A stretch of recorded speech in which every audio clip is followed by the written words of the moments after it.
بسم اللہ الرحمن الرحیم. کتاب شرح چہل حدیث از امام خمینی رحمۃ اللہ علیہ. 20ویں حدیث. ترجمہ.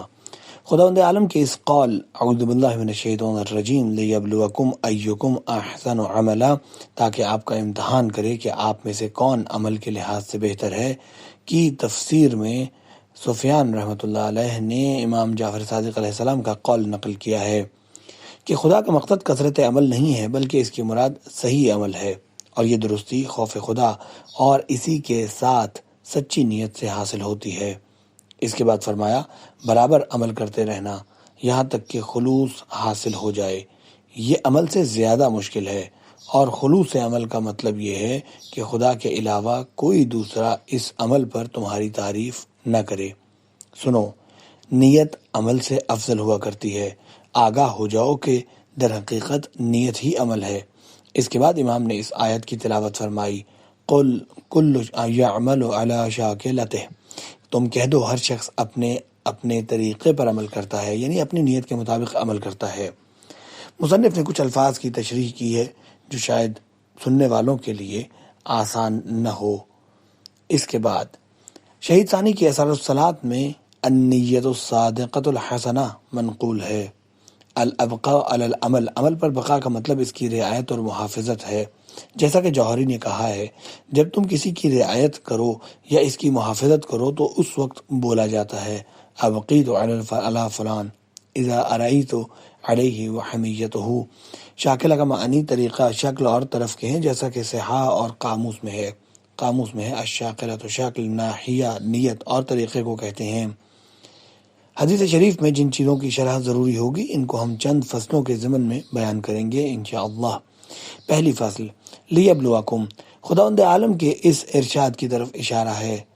تبارک الذی بیدہ الملک وہو علی کل شیء قدیر الذی خلق الموت والحیات لیبلوکم ایکم احسن عملا. جس خدا کے قبضے میں سارے جہان کی بادشاہت ہے، بڑی برکت والا ہے، وہ ہر چیز پر قادر ہے، جس نے موت اور زندگی کو پیدا کیا تاکہ تم کو آزمائے کہ تم میں عمل میں سب سے اچھا کون ہے. محقق مجلسی فرماتے ہیں اس آیت کی دلالت اس بات پر ہے کہ موت امر وجودی ہے. اس موت سے مراد یا تو وہ موت ہے جو زندگی پر طاری ہوتی ہے، یا پھر عدم اصلی مراد ہے. آیت شریفہ کا اس مطلب پر دلالت کرنا اس بات پر موقوف ہے کہ بالذات خلق کا تعلق موت سے ہو، لیکن اگر بالعرض متعلق ہے تو پھر دلالت نہیں ہوگی، جیسا کہ محققین کہتے ہیں. اگر دلالت کو تسلیم بھی کر لیا جائے تو موت کے عدم اصلی ہونے کا امکان بالکل ہی بے وجہ ہے، کیونکہ وجودی ہونا اور عدم اصلی ہونا دونوں جمع بین النقیضین ہے. یہ حالانکہ موت کو ذاتاً عدم اصلی جاننا صحیح نہیں ہے. خلاصہ تحقیق یہ ہے کہ موت یا تو نشأت ظاہرہ ملکیہ سے نشأت باطنیہ ملکوتیہ کی طرف انتقال کا نام ہے، یا پھر حیات اولی ملکی کے بعد حیات ثانوی ملکوتی کا نام موت ہے. ان دونوں صورتوں میں موت امر وجودی ہے، بلکہ وجود ملکی سے اتم ہے،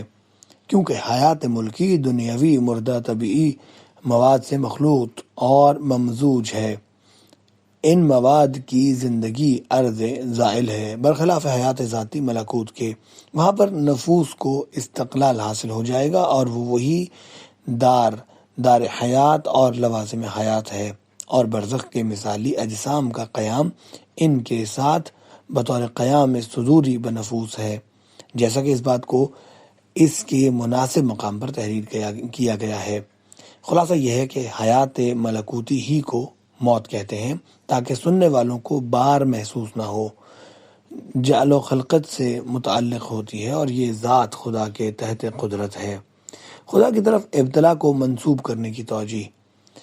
اختبار اور امتحان کا مطلب، اور خداوند عالم کی طرف اس کی نسبت کی کیفیت اس طرح ہے کہ ذات مقدس پر جہالت لازم نہ آئے اور تعویلات اور تکلفات کا محتاج بھی نہ ہو.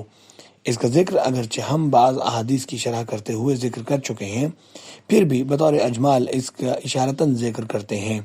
اور وہ یہ ہے کہ ابتدائی فطرت و خلقت میں انسانی نفوس سوائے استعداد محض اور نفس قابلیت کے کچھ نہیں ہوتے، اور وہ ہر قسم کی شقاوت و سعادت کی فعلیت سے محروم ہوتے ہیں۔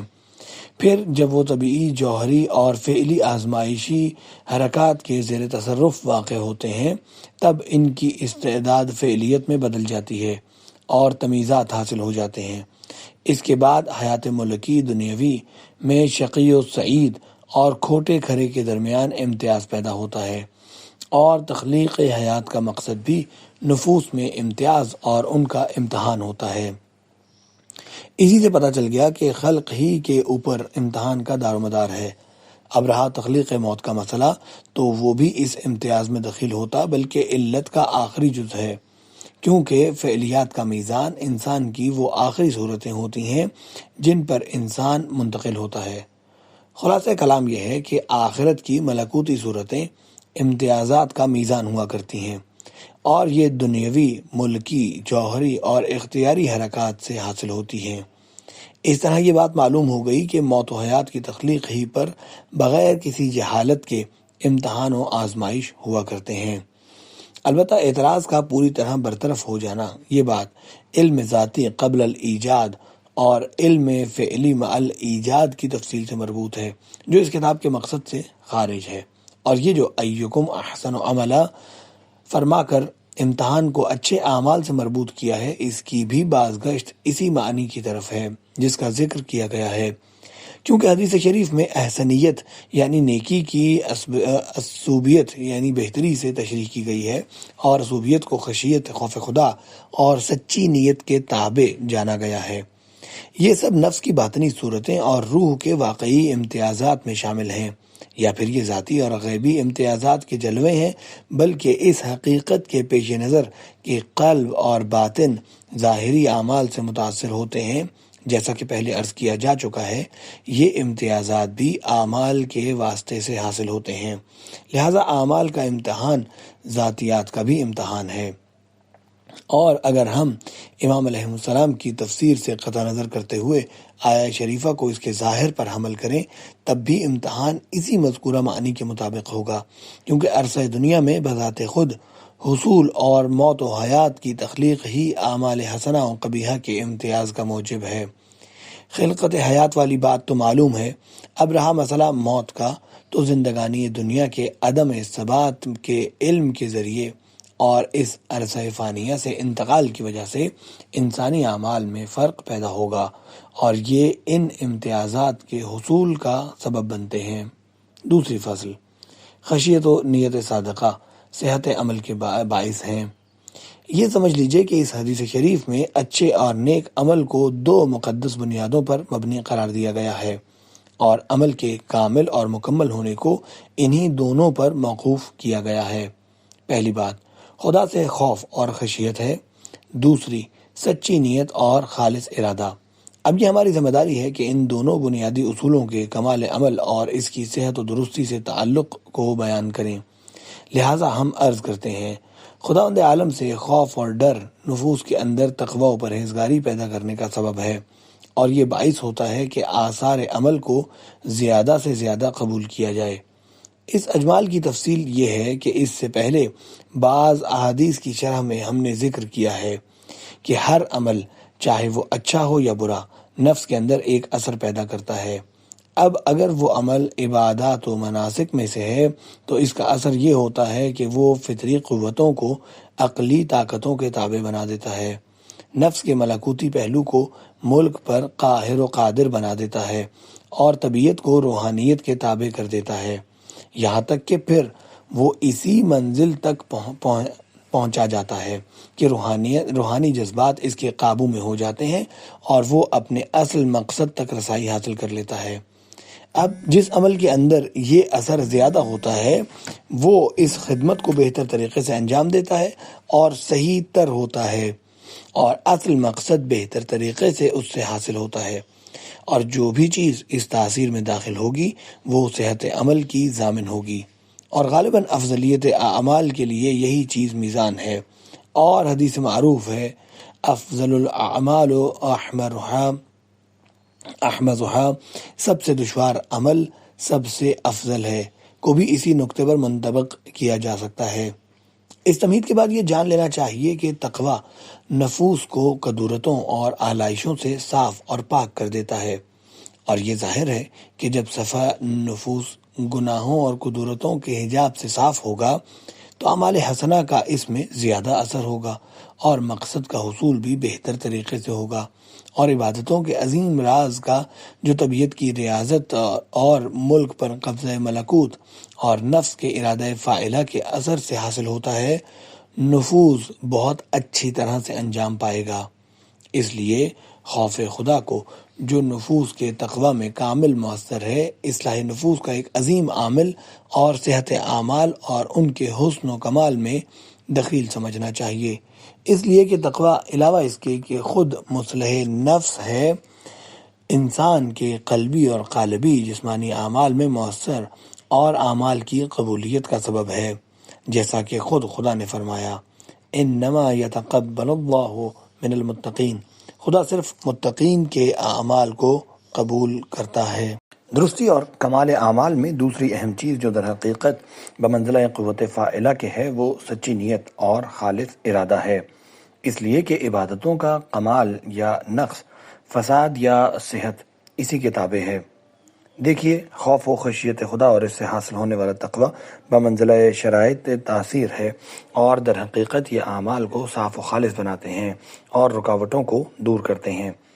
چنانچہ عبادتیں جتنی شرک اور نیتوں کی ملاوٹ سے خالص ہوں گی اتنی ہی کامل ہوں گی۔ عبادتوں کے اندر نیت اور خلوص نیت سے زیادہ کوئی چیز اہم نہیں ہے، کیونکہ نیتوں کی نسبت عبادتوں سے وہی ہے جو روح کو بدن سے اور نفس کو جسم سے ہوا کرتی ہے، اسی لیے ان کا پیکر مقام ملک نفس و بدن سے صادر ہوتا ہے، اور ان کی نیت اور روح باطن کے پہلو اور مقام قلب سے صادر ہوتی ہے۔ کوئی بھی عبادت جس میں خلوص نیت نہ ہو وہ مقبول خدا نہیں ہوتی۔ جب تک ریا اور شرک ظاہری ملکی سے خالص نہ ہو، ریا سے مراد وہی ہے جس کو فقہا نے ذکر کیا ہے تو موجب بطلان اور ظاہراً ناقابل جزا ہے۔ نیز جب تک شرک باطنی سے خالص نہ ہوگی، چاہے ظاہری شرع اور حکم فقہی کے لحاظ سے صحیح اور مجزی ہو، تو باطن شرع کے اعتبار سے اور عبادتوں کی حقیقت اور اسرار کی بنا پر صحیح نہیں ہوگی اور نہ ہی بارگاہ الہی میں مقبول ہوگی۔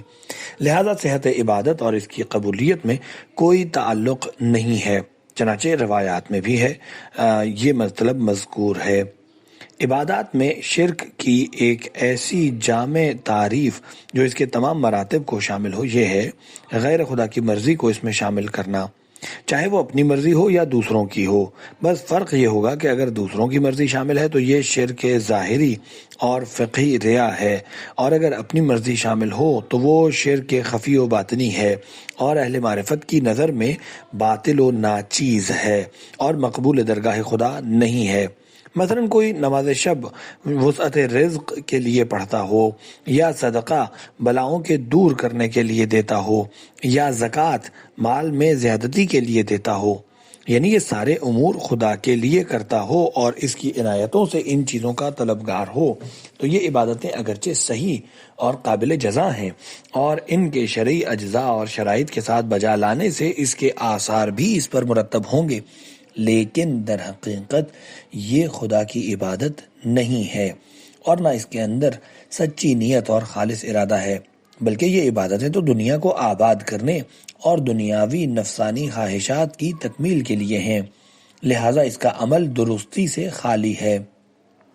جیسے اگر کوئی جہنم کے خوف یا جنت کے شوق میں عبادت کرے تو یہ بھی خالص خدا کے لیے نہیں ہے، نہ اس میں نیت صادقانہ ہے، بلکہ یہ کہا جا سکتا ہے کہ یہ عبادتیں خالص شیطان اور نفس کے لیے ہیں۔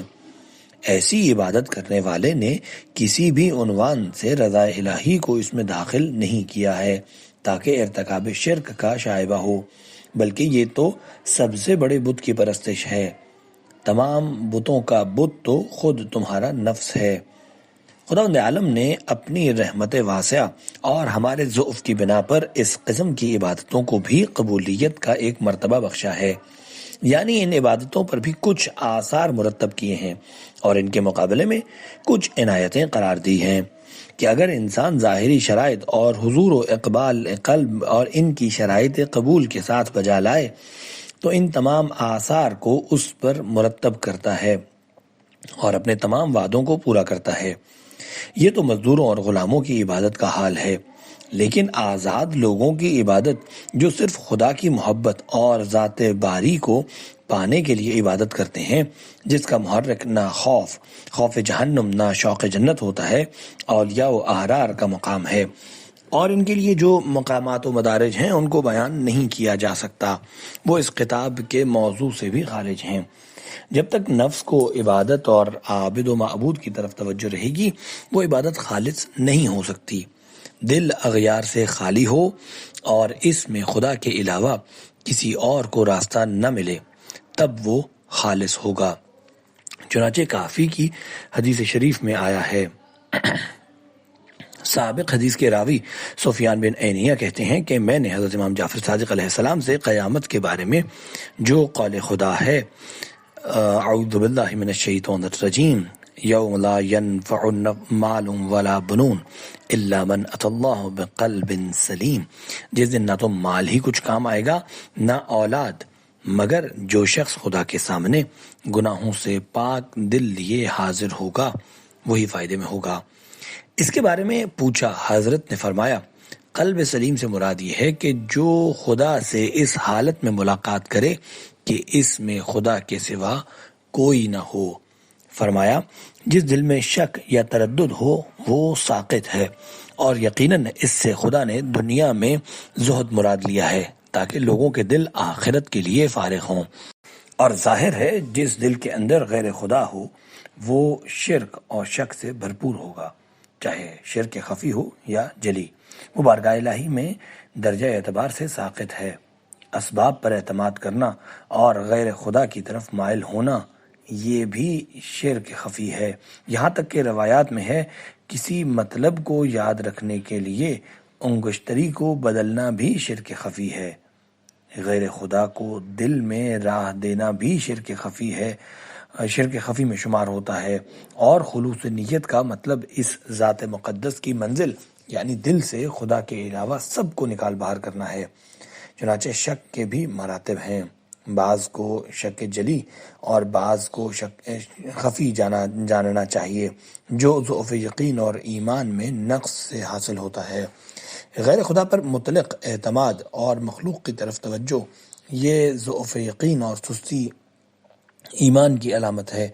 جیسے امور میں تزلزل بھی اسی قسم سے ہے، اور اخفائے شک کا مرتبہ توحید میں عدم تمکین اور حالت تلوین ہے۔ بس توحید حقیقی کا مطلب کثرتوں، اضافتوں اور تعینات کا اسقاط کرنا ہے۔ حد یہ ہے کہ کثرت اسمائی اور صفاتی سے بھی اس کو خالی رکھنا، اور اس میں ثبات و قرار ہی شک سے پاک ہونا ہے، اور قلب سلیم سے مراد وہ قلب ہے جو مطلق شرک اور شک سے خالی ہو۔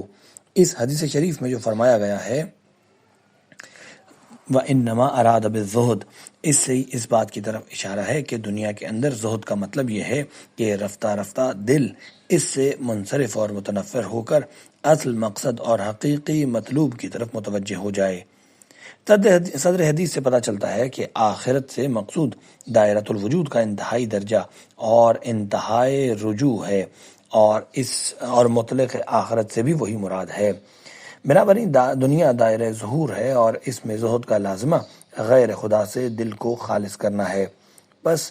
جس شخص کے دل میں غیر خدا ہوگا اس کی توجہ غیر خدا کی طرف ہوگی، چاہے وہ دنیوی مادی امور میں سے ہو یا امور معنوی میں سے، اور چاہے سور اخروی ہوں یا کمالات و مدارج۔ وہ شخص اہل دنیا میں سے ہے، دنیا سے پرہیز کرنے والا زاہد نہیں، وہ آخرت حقیقی اور بہشت لقاء جو بہشت کا سب سے اعلیٰ درجہ ہے سے محروم ہوگا، چاہے وہ دیگر معنوی کمالات کا حامل ہو اور بہشت کے اعلیٰ درجوں پر فائز ہو۔ یہ ایسے ہی ہے جیسے اہل دنیا دنیاوی اموال اور مقامات میں مختلف ہوا کرتے ہیں، اور وہ مقامات اہل اللہ سے بہت ہی بعید اور دور ہیں۔